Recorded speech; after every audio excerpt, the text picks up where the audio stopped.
Bonjour, bonsoir tout le monde. Aujourd'hui, on verra ensemble la troisième et la dernière partie des différentes caractéristiques de la recette d'une installation des lignes de communication électronique en fibre optique.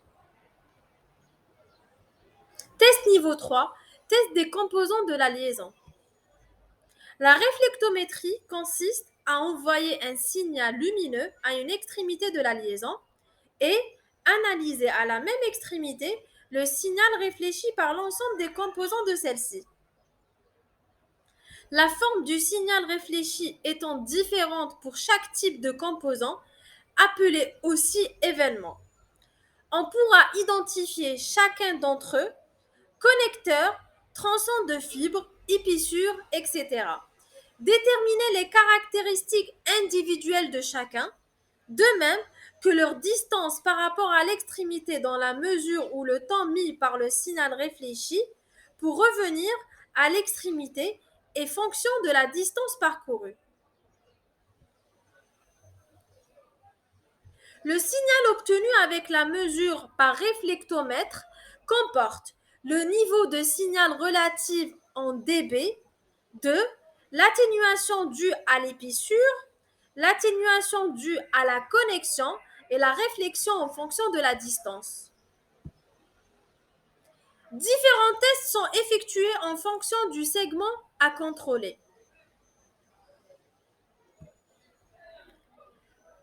La perte d'insertion maximale admissible entre le point de raccordement PR et le dispositif terminal intérieur optique DTIO pour une longueur d'onde de 1310 nanomètres est de 1,5 dB si la distance entre le PR et le DTIO est inférieure à 500 mètres. 2 dB si cette distance est comprise entre 500 mètres et 1500 mètres, à définir au cas par cas pour les distances supérieures à 1500 mètres. Des tests doivent être effectués sur 100% des liens avec un crayon optique, test de niveau 1, par prélèvement sur 10% des liens dans la DTIO le plus proche et le DTIO le plus éloigné du PR.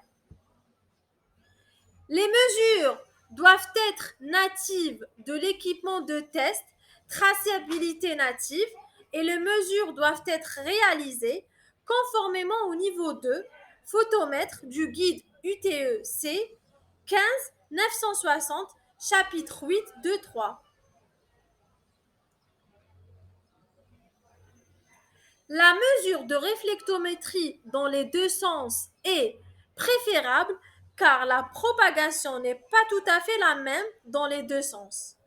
La mesure d'atténuation de chaque événement sera alors la moyenne des atténuations de l'événement dans les deux sens. Le procès-verbal d'autocontrôle est le cas échéant.